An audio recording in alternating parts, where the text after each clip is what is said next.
Assalamualaikum warahmatullahi wabarakatuh.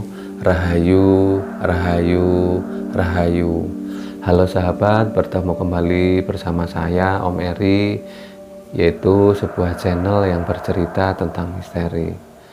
Kali ini saya akan bercerita tentang seorang yang kaya raya, tapi pada waktu itu dia ditinggal selingkuh sama suaminya, dan akhirnya istri tersebut atau orang kaya tersebut pergi ke orang pintar dan membuat burung suaminya tidak berdiri kecuali sama dengan dia gitu ya.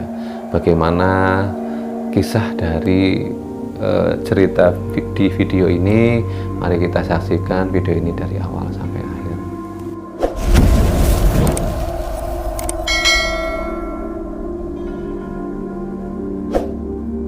Di suatu kota ada seorang yang kaya raya lah ya. Dia itu tadinya seorang janda. Dia seorang janda, mempunyai 2 anak dan kaya. Kemudian dia itu menikah dengan seseorang yang masih bujangan, orangnya ganteng. Dan setelah menikah, mereka hidup bahagialah, rukun. Karena anak-anaknya masih kecil, mereka berusaha untuk membesarkan anak-anak mereka gitu. Walaupun anak ini bukan anak asli dari suaminya itu, tapi suaminya mendidik dengan seperti anaknya sendiri. Si wanita janda ini sebut saja namanya Mbak Monika lah ya, dan suaminya namanya Mas Bram. Mbak Monika ini awal-awalnya memang karena Mbak Monika pekerja keras ya. Dia itu sudah kaya lah dan bekerja keras.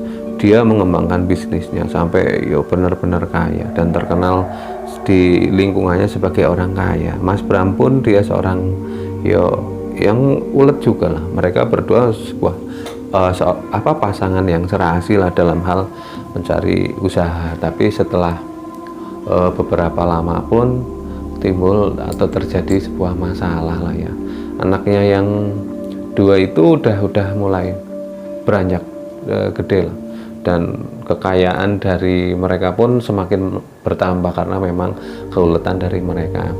Nah, suaminya ini, Mas Bram ini, memang karena kaya gitu dulunya memang biasa lah, tapi sekarang karena sudah kaya, dia mempunyai hobi baru.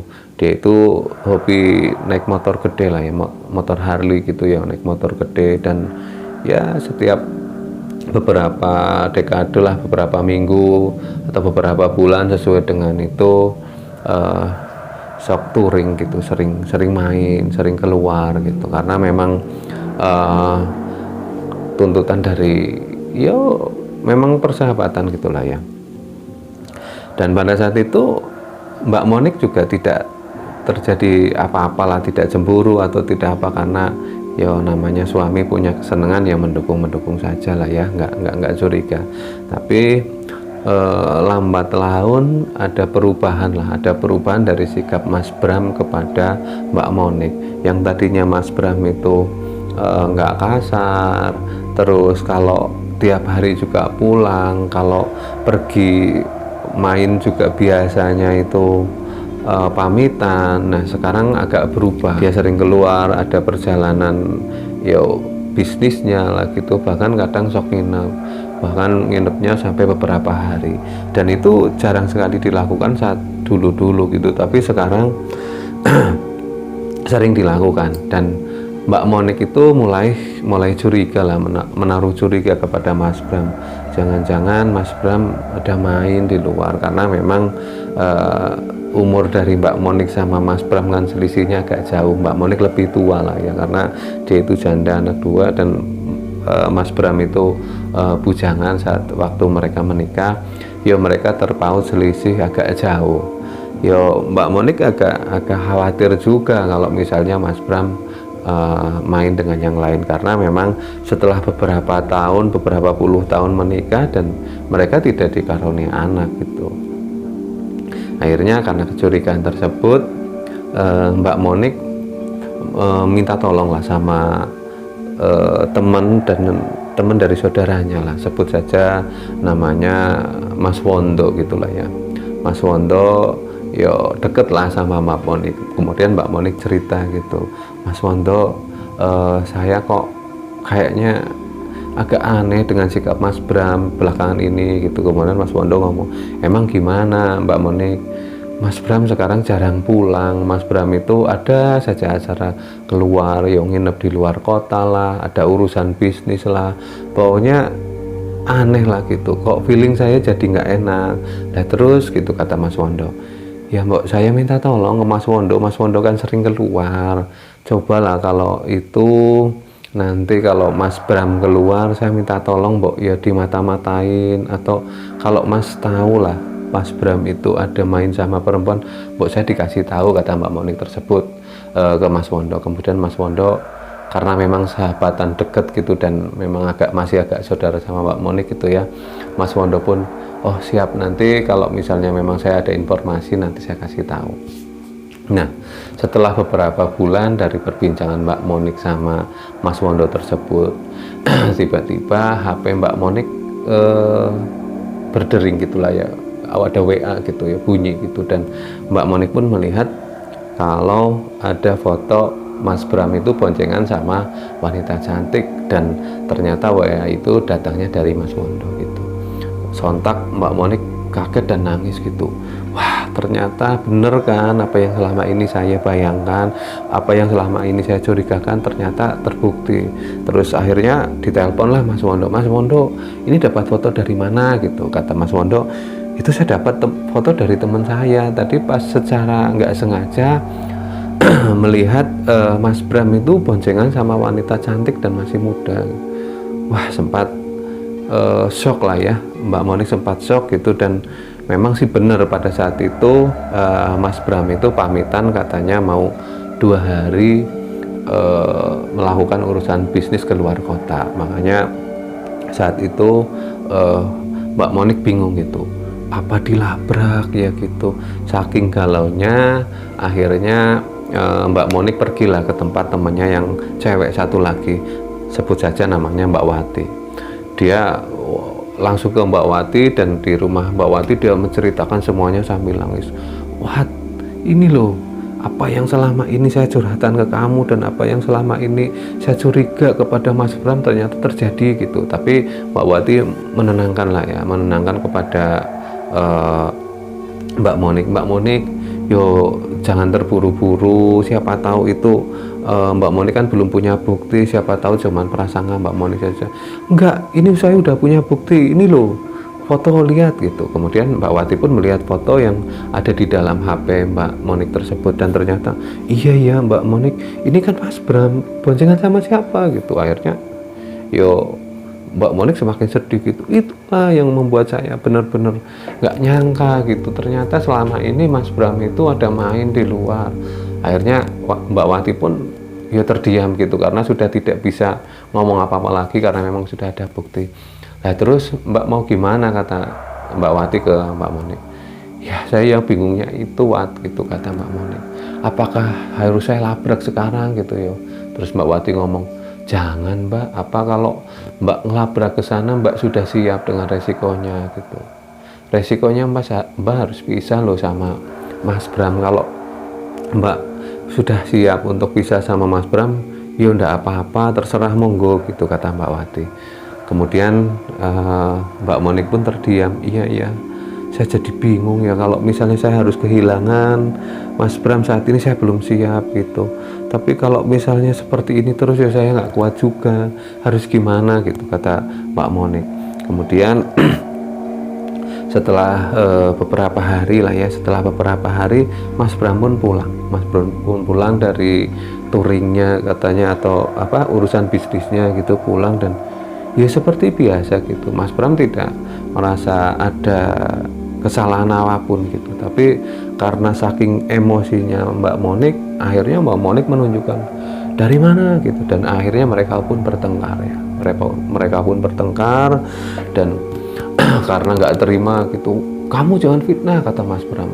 Saya itu nggak ada main apapun di luar, saya itu nggak punya siapa-siapa, saya itu setia orangnya. Kemudian saking jengkelnya Mbak Monik akhirnya menunjukkan ini siapa gitu kan. Akhirnya Mas Bram yo terdiam gitu, nggak bisa apa-apa. Tapi karena Mas Bram pada dasarnya sifatnya ya nggak mau kalah gitu, akhirnya marah gitu dan tidak mau terima aja. Siapa yang ngasih tahu ini? Pokoknya saya mau cari ini orangnya gitu.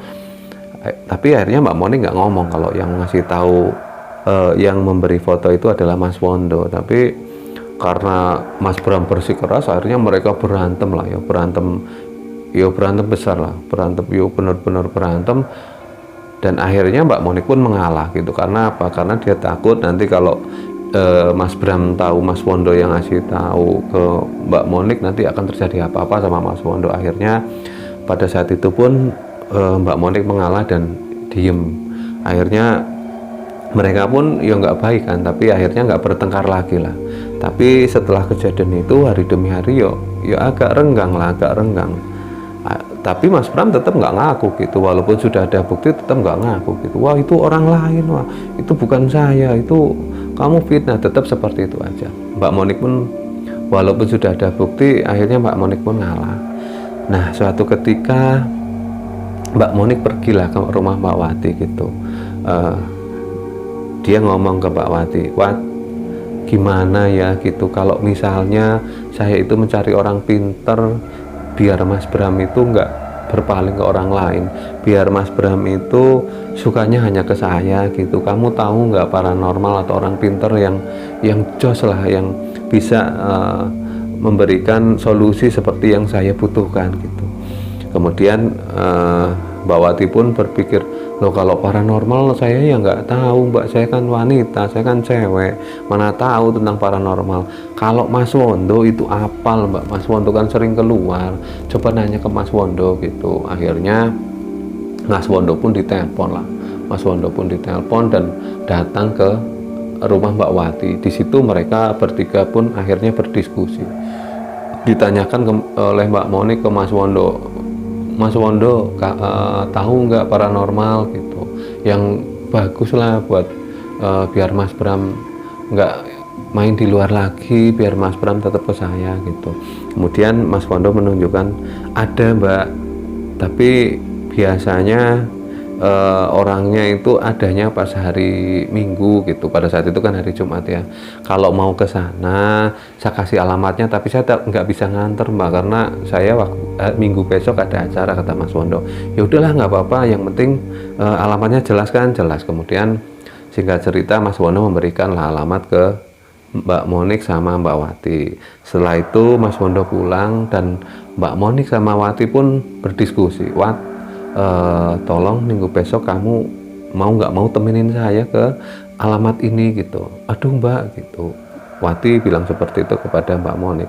Tapi Mbak Monik memaksa lah, ayolah Wat, demi rumah tangga saya. Akhirnya pun setelah dipaksa Mbak Wati pun mau lah, dan setelah disepakati akhirnya Minggu mereka berangkat ke rumah paranormal. Dan memang rumahnya agak jauh lah dari tempat Mbak Monik tersebut. Dan setelah di rumah paranormal, Mbak Monik pun mengungkapkan semua yang dia rasakan. Dia bercerita kalau suaminya itu selingkuh dan mempunyai wanita simpanan lain. Sekarang dia sering keluar gitu. Dan saya kesini punya tujuan untuk biar suami saya itu nggak sama orang lain, biar suami saya itu hanya mencintai saya. Kalau bisa Mbah, kata Mbak Monik gitu ya, kalau bisa, kalau sama orang lain, sama wanita lain, burungnya dibuat jangan berdiri, pokoknya berdirinya hanya dengan saya Mbah gitu.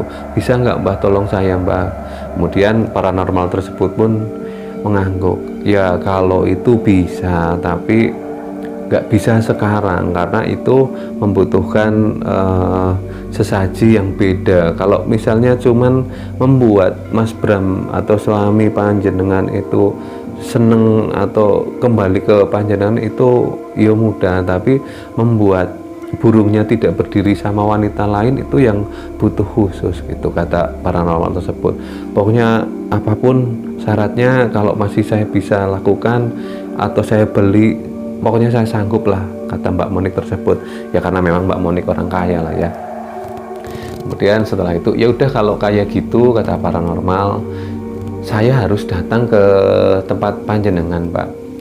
Ya walaupun nanti ritualnya nggak di tempat panjenengan, tapi saya harus lihat rumahnya, harus lihat deket lah, paling nggak harus deket karena ini ya agak lumayan lah garapnya. Dan Mbak harus siapin semua sesaji dan upo rampe atau persyaratan yang nanti akan saya tulis dan kan nanti saya kasihkan ke Mbak. Mau Mbak sendiri yang beli ya silakan, atau Mbak mau titip ke saya dan saya yang belikan yo silakan gitu. Singkat cerita Mbak Monik menjawab, udahlah Mbah saja yang beli, saya terima beres aja. Nah nanti pas hari yang ditentukan kira-kira kapan, nanti Mbah telepon saja ke saya. Oke, kalau seperti itu kata mbahnya gitu ya, kata paranormal tersebut. 1 minggu dari sekarang saya akan datang ke sana dan saya akan siapkan semuanya, dan nanti Mbak Monik siapkan tempat untuk ritual. Ada satu tempat kosong lah, pokoknya saya butuh 1 kamar kosong untuk ritual, dan nanti saya akan melakukan ritual di situ. Setelah mereka sepakat, akhirnya Mbak Monik pun sudah memberikan mahar dan semua kebutuhan yang dibutuhkan untuk membeli persyaratannya. Mbak Monik pun pamit lah sama Mbak Wati gitu pulang. Dan sesuai janji yang disebutkan atau diomongkan oleh paranormal tersebut, seminggu kemudian paranormal tersebut pun datang. Dan Mbak Monik pun sudah menyiapkan satu tempat lah, satu ruangan kosong lah di tempat usahanya gitu. Mbak Monik nggak mau di rumah, kenapa? Karena ya takut ketahuan sama Mas Bram lah ya, takut ketahuan kalau dia mengundang paranormal nanti timbulnya curiga. Makanya pada saat itu ditempatkan di tempat usahanya ya, ada satu ruangan kosong lah di atas gitu. Makanya Mbak Monik menyediakan tempat itu untuk paranormal. Jika cerita paranormal pun itu datang dengan beberapa asistennya gitu ya, dan Mbak Monik pun ditempani sama Mbak Wati di situ bertemu lah. Dan pada saat itu Mbak Wati itu kaget gitu, kagetnya karena Mbak Wati kan memang agak awam dengan dunia spiritual dan dunia paranormal gitu ya. Pada saat itu Mbak Wati melihat katanya persyaratannya kok beda gitu. Kalau biasanya paranormal persyaratannya kan atau sesajinya itu kan kembang dan buah atau apa, tapi dia melihat di situ katanya sesajinya itu bentuk-bentuknya kok aneh, kayak merica, terus ada kerang atau kuwuk gitu ya, kerang yang kosong itu, dan itu sudah disiapkan semua sama paranormal tersebut. Singkat cerita paranormal tersebut pun mulai melakukan ritual. Pada saat itu kata Mbak Wati, pertama kali paranormal itu dibantu dengan beberapa asistennya mulai membaca doa, membakar kemenyan. Dan anehnya yang dibilang Mbak Wati tersebut, katanya foto dari Mas Bram itu dilumuri darah. Jadi sebelum ritual asistennya nyembelih ayam dan darahnya itu dipakai untuk melumuri foto dari Mas Bram. Kemudian foto itu diikat sama benang dan diikat kenceng gitu. Kata Mbak Wati pun, karena Mbak Wati sangat awam dengan hal tersebut, sempat di dalam hatinya ketawa gitu, kok foto diikat sama benang gitu. Dan sebelum diikat dia itu dilumuri sama terasi gitu. Anehnya kan itu, kata Mbak Wati. Tapi ya karena memang nggak tahu ya, karena nggak tahu persyaratannya apa dan memang harus seperti itu mungkin ya. Setelah dilumuri darah, dilumuri terasi, baru diikat sama benang, dan diikatnya sangat kencang ya, sangat kencang gitu. Setelah itu melakukan ritual lama lah, ada beberapa jam gitu ya. Kemudian foto dari Mbak Monik itu dimasukkan ke dalam air mineral. Terus paranormal tersebut ngomong ke Mbak Monik, tolong ini nanti air campurkan dengan air minum yang diminum sama Mas Bram ya. Nanti siapa tahu, mudah-mudahan saja dalam waktu yang sangat cepat atau singkat Mas Bram akan berubah gitu ya. Dan ternyata setelah setelah ritual, yo mereka seperti biasalah berpamitan ke Mbak Monik dan akhirnya pulang. Dan akhirnya Mbak Monik pun menjalankan apa yang diperintahkan oleh paranormal tersebut. Airnya pun dicampurkan dengan air minum dari Mas Bram. Setelah itu Mas Bram pun minum air minumnya sudah dicampur tersebut. Setelah beberapa hari memang ada perubahan gitu ya, ada perubahan yang Mas Bram tadinya itu sering keluar, nggak betah di rumah, mereka pun akhirnya sekarang betah di rumah. Maksudnya Mas Bram nggak pergi gitu, Mas Bram jadi betah di rumah.